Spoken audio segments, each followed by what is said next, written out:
Yeah, so maybe just from this point we can move to more general discussion, and maybe one of the participants who expressed his or her opinion in chat already, can maybe you just follow? Like, do we have more formalized questions to Panos, to Angelina, to Lev? Oh, that's a question from Anastasia. But Anastasia, maybe you can just voice your question. Oh, that's just when you were speaking about platformization. The other concern is that who owns I mean, it's about democratization as well, which is maybe quasi democratization, because the platforms are owned not by museums or by public or whoever, but owned by the huge international corporations, and how like small institutions which don't have much resources could secure their what will happen to their digital data put in some platforms as well. Yeah, so it's like a concern which is discussed as well among people.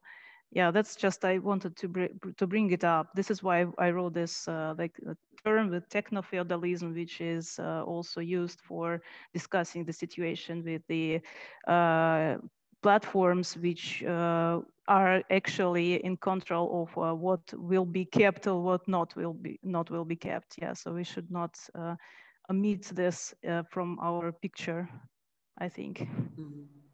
Yes, I totally agree. And there is a very big discussion, of course, in the political economy of platforms. And, there are things like the commons or, peer-to-peer production that may challenge the model of corporate ownership. And this is very important also to put in the discussion. But what I try to do in this, because it was like a brief talk, I guess, is a little bit to try to tackle the, let's say, the aesthetics of platforms in this sense. So yes, the political economy aspect is very, very important, and we need to take that into consideration, yes. Can I possibly just make a little comment and ask a question to Angelina? Yeah. Well, Angelina, thank you so much for your talk. As you, I'm sure, aware, there's a whole huge field of very radical new forms of art, design, kind of film, literature, education, which was developed in Russia after the 1970 revolution, and only now we're beginning to learn about pieces of it. So this Museum of Planetary Culture, about which you spoke so wonderfully and patiently, maybe not everybody knows, but the first real exhibition about this museum only took place last year in the Tretьяков Gallery. So literally 100 years, right? 100 years after this museum was opened in 1919. And what I just want to say, so for me, it was actually very interesting that you kind of made the argument about radicality with museum by emphasizing the focus on painting and the kind of materiality of painting and the need to see painting. In a way, it's like, I kind of see it a bit like a historical take on this, because when I saw the exhibition, what I thought was amazing and revolutionary about that museum, so it's interesting how different people see it and see different things, was what you mentioned. It was the first museum run by artists. It still remains the first one 100 years later. But what was also interesting is we wanted to figure out ways to stage exhibitions of history of modern art. So the idea of kind of principles how to show this, which I think still remains very radical. And the third thing is that we also wanted to create a first laboratory for what today we would call digital art history, computational art history. I mean, yes, maybe it never got completed to the ground, but the idea is to also apply scientific methods to the study of development of art.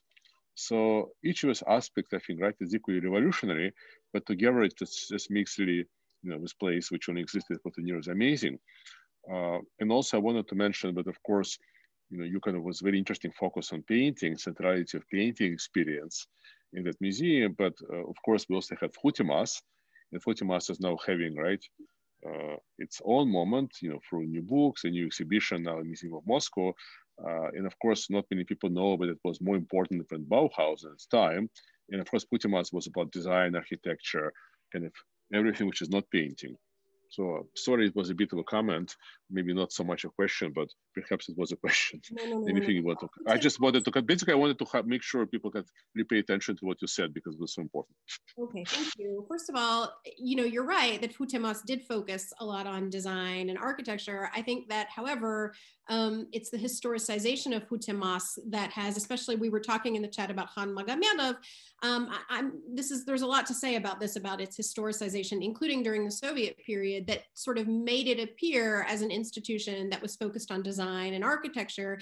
Actually, the biggest faculty at Hutemas was the painting faculty. It was enormous. And it's important to understand that while really important achievements came out of the design and architecture faculties, and you know, I'm not saying that museums of the future must be focused on painting. What I'm telling you is the very artists who set up the Museum of Painterly Culture, that's what they thought, right?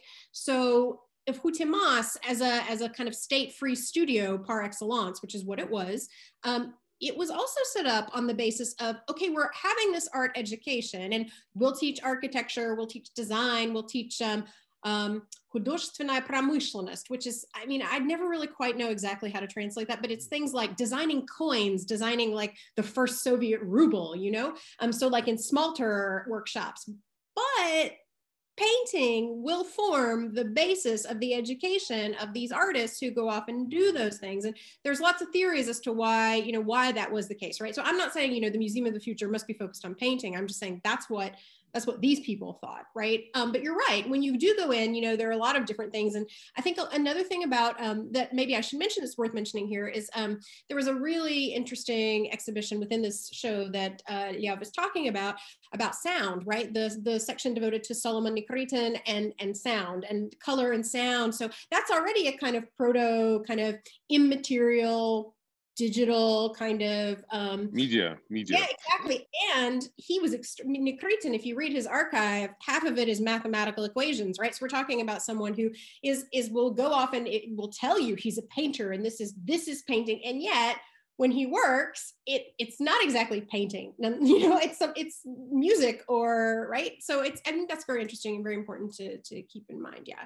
But for the sake of the Museum of the Future, I'm not trying to say, you know, it has to be founded on painting. I mean, who knows, right? I leave that up to this audience and the artists who are producing things. But I'm just saying for these people at that time, yeah. So.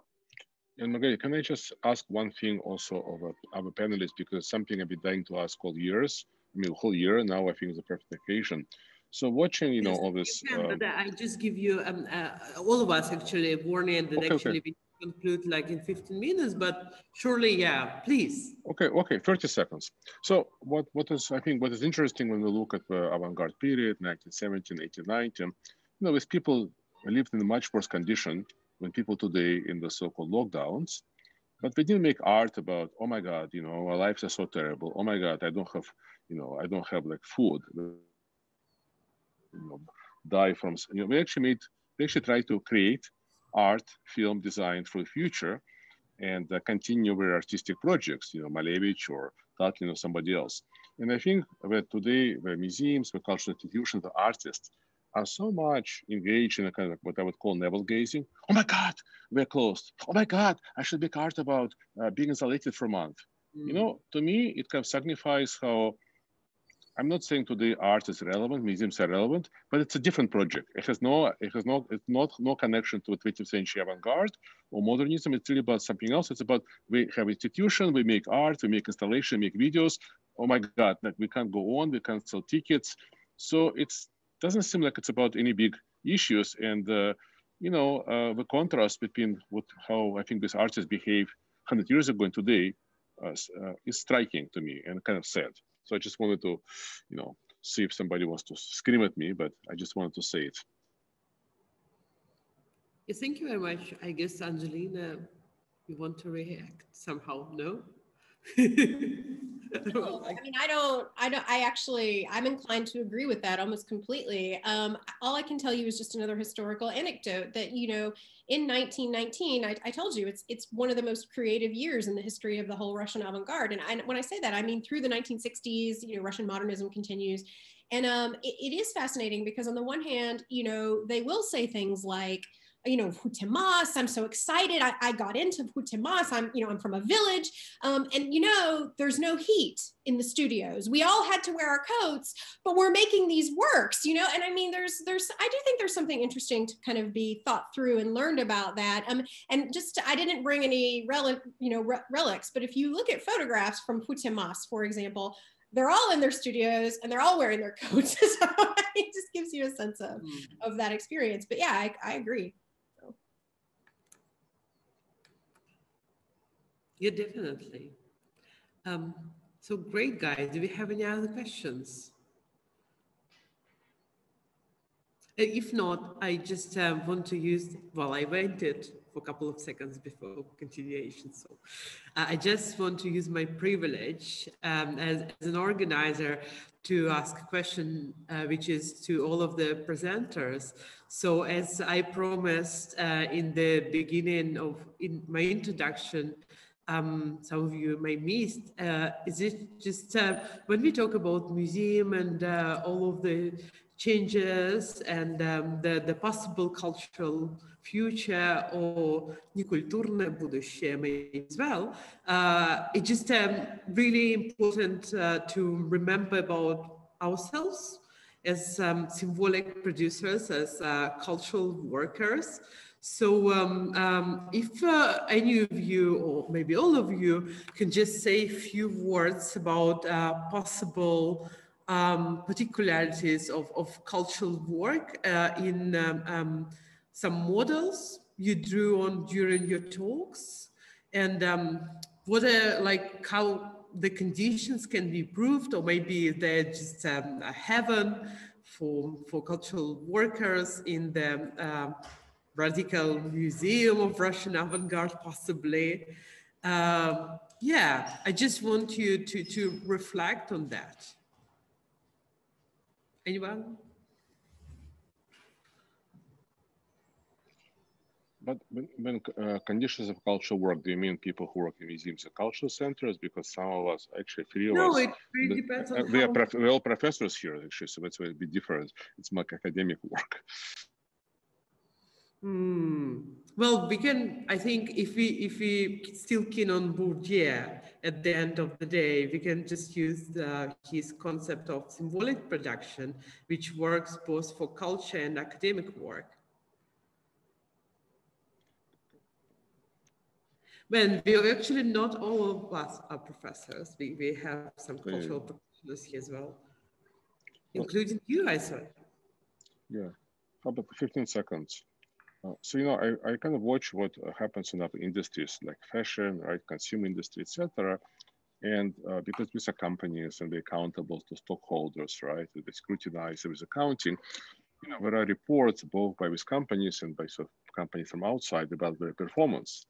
So, for example, like fashion industry, right, there has been always reports that the virtual fashion shows haven't really worked out and this and that, and how much money we lost. And I think what's interesting with culture, which is supposed to be outside of capitalism, it's completely opaque, right? So museums or culture ministries, we don't really publish these numbers. So yes, museums organizing all these online events, all these seminars. What I see on YouTube is like almost like literally like two people watching something like Ars Electronica. And I think what will improve conditions of cultural workers is actually having more transparency, that the culture industry would actually become a real industry. It would report on its successes, its failures, and give us some numbers about what's going on, as opposed to only like numbers, how many people went to museum physically.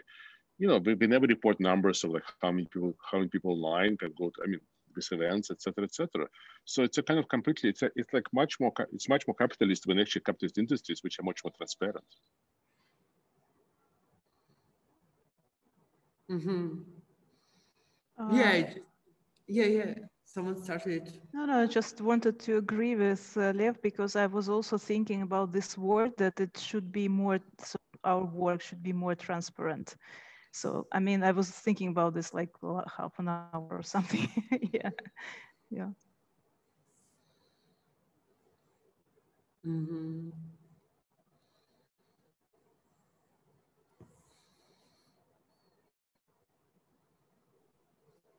Yeah. I'm coming at it from a very different place, but I do think it's interesting to think about the relationship between the word culture and aura and some of those things that Panos is re-rehearsing for us about Benjamin very easily moved aura through the idea of the copy to the back. But I think there's something similar about culture, what culture was, what we'd like it to be, who's in charge of, that for me was what was interesting. I don't know whether I could consider myself a cultural worker, but I think they're important questions.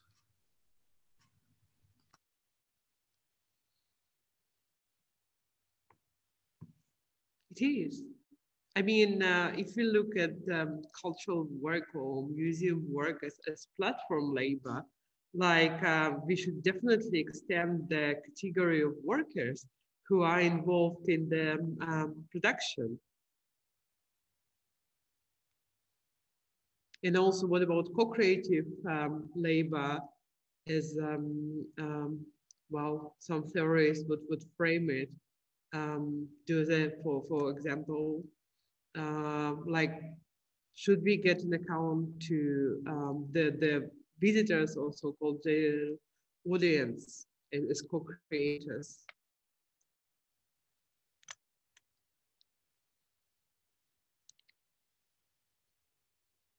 Well, may I?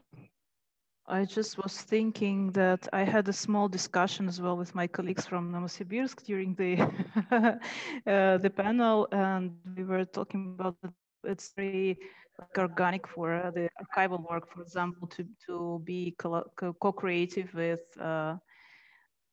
community, and I mean to work. What I was mentioning in my presentation as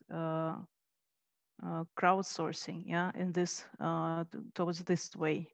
That's just a comment, but it's maybe not very easy for the classical art museum to be this kind of to make this kind of work, yeah, because it's like looks much more conservative in terms of how the work is, the structure, I mean, of the work.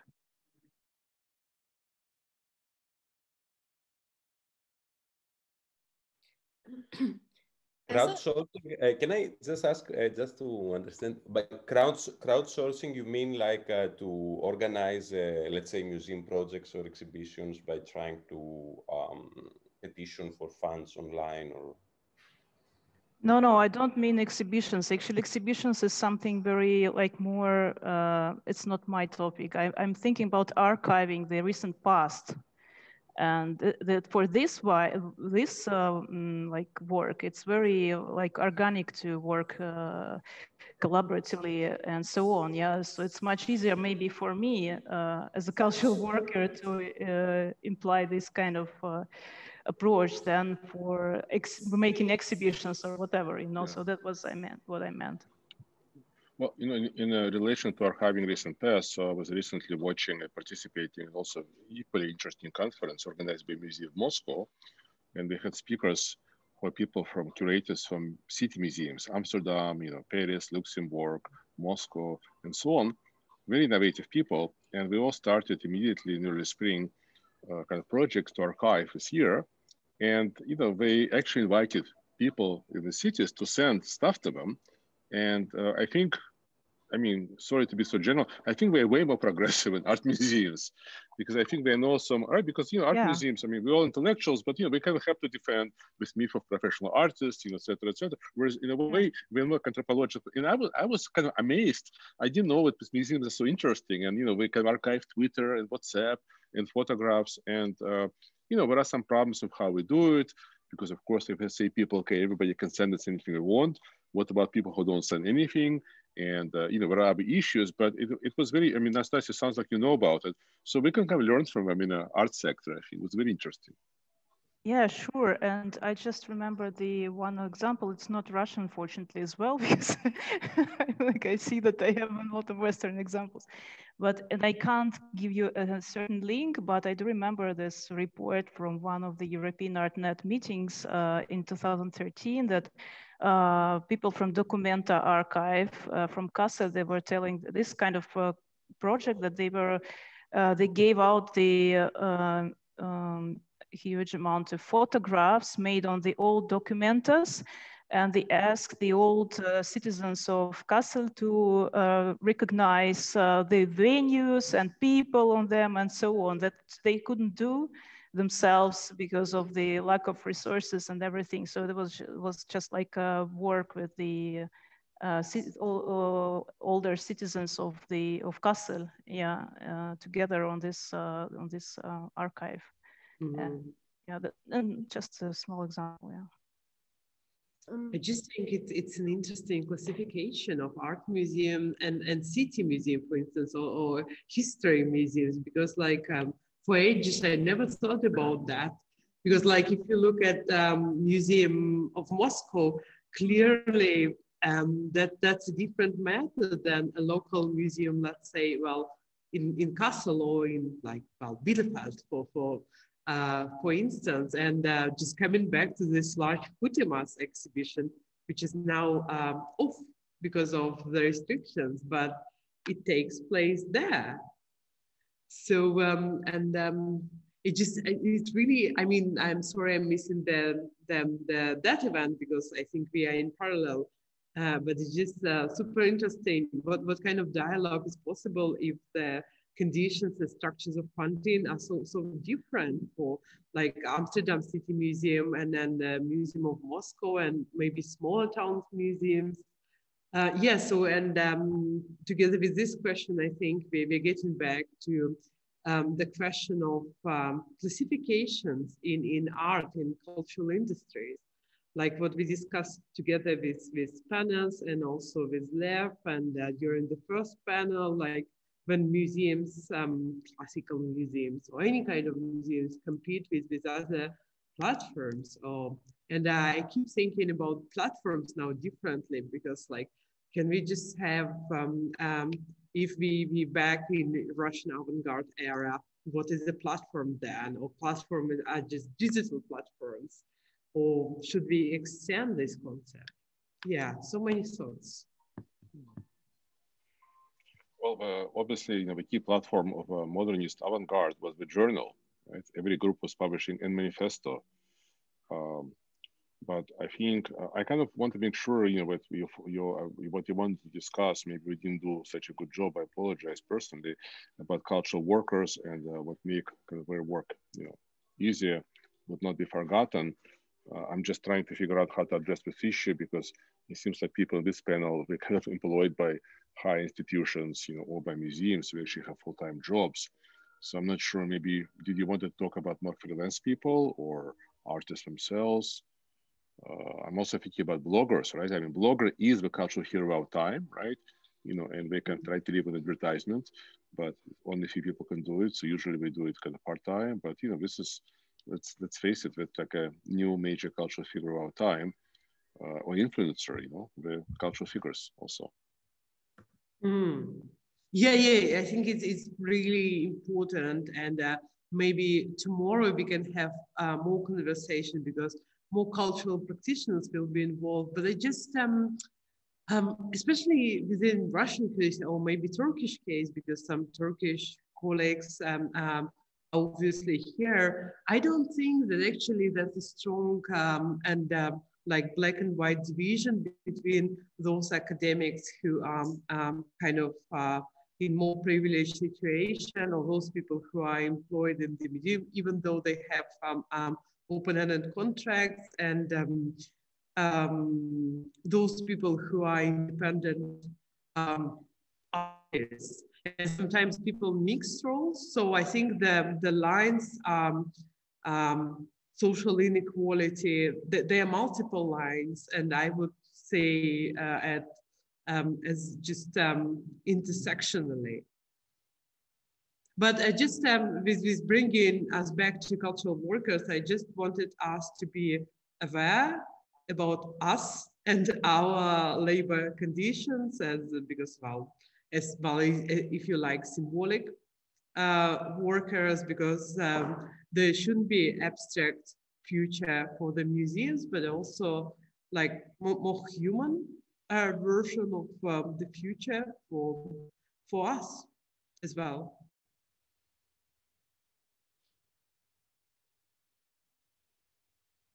Okay, guys. Yeah, Angelina, please. Yeah, of course. Someone who is an art historian whose job is to write and who is employed by an institution of higher education, I do consider myself, at least as the Russians define it, деятель культуры, right? A kind of cultural representative or a cultural worker for sure. My goal is to not become a bureaucrat. That's really important to me because I think that line is very fine. That's all I want to say. And I Can think I say some? Yes, please. Something briefly about cultural workers. I think maybe I have a contribution to make. Well, I think you're right with in many countries, like in America, right? I mean, a few other countries, professors are paid enough. So they're usually not so involved in anything else, but in many countries, right? I mean, like Russia, people teach and, you know, here, and we do this and we like, right? We work somewhere else. So it's like, you know, the professor doesn't pay you so much. But what I want to say is that we actually have to demand certain rights for ourselves. You know, whether we are, you know, whether we're cultural workers or academics or professors, we have to demand with institutions, when they invite us to speak in Zoom or not, they pay us. This is very well understood in many countries, but not in Russia, right? So I get invited like every week to speak somewhere. This idea that actually you should pay somebody, even like symbolic fee, is kind of absent. So how can Russia consider itself to be like a kind of globalized, you know, progressive country? You know, it doesn't mean that, I mean, I actually don't need this small fees, but it's just a matter of principle, you know, and the difference in that respect between, you know, some countries like West Europe and Asia versus, for example, Russia, you know, but in some other places, it's kind of big. So I think one thing is, you know, if you pay graphic designer, if you pay guide, you know, if you pay person who like picks up your coat in the museum, why, you know, and again, this is, obviously I don't mean this event, you know, obviously, but I mean, like, you know, I think that's the first thing we should ask for, you know, is to be offered fees. Why do we have to produce kind of intellectual discourse for free, you know? So that's, but, you know, and I think in Russia it's a particularly big question because very few people actually offer to pay you anything. You know, we just think we didn't get this message yet, which is. That's a really good practical contribution, and we obviously should struggle for this. It just this is really interesting how we can talk about our labor here. Like for instance, because I promised in the beginning that we will talk about this workshop as a matter for discussion too. Like, because what is made is strongly depends on how it was made. So this workshop made by me, with some German money, as you know, thanks again to DED for supporting us courageously, because we don't have any insurance here actually. So for this collaboration, they never give anyone honorariums, including me, for instance, for organizing the thing or the speakers. At the same time, so we are also kind of platform workers with the Zoom, I think, because we largely framed our talks and everything, and like when the connection failed for a couple of minutes during the panel, I obviously panicked, because like you have everything and then you just have no conference if there is no internet, basically. Okay. So but theoretically is academics, we kind of paid by our universities, right? Because you're not, well, directly. No, we're paid by universities, but I think at least in North America and Western Europe, it's taken for granted that if you invite somebody to do something, you pay this person. It's like, I totally. I mean, right? It's like taking for granted. And in some countries like Russia, people didn't get this message. Yeah, I totally agree with this, but that's my point. I am getting there. It's just like it's kind of a university that gives you salary every month, and like I mean at HC, I don't know what colleagues saying, but in HC it's kind of part of our research productivity to publish, because I agree with you. We need to pay for many things like talks and maybe our papers, because like, you know, in this Scopus Web of Science journals, like they sell our papers, but we never got like anything from it. But maybe it's a bit different, because, you know, as an academic, you're supposed to publish papers and publish books, and the university pays you salary and gives you more money.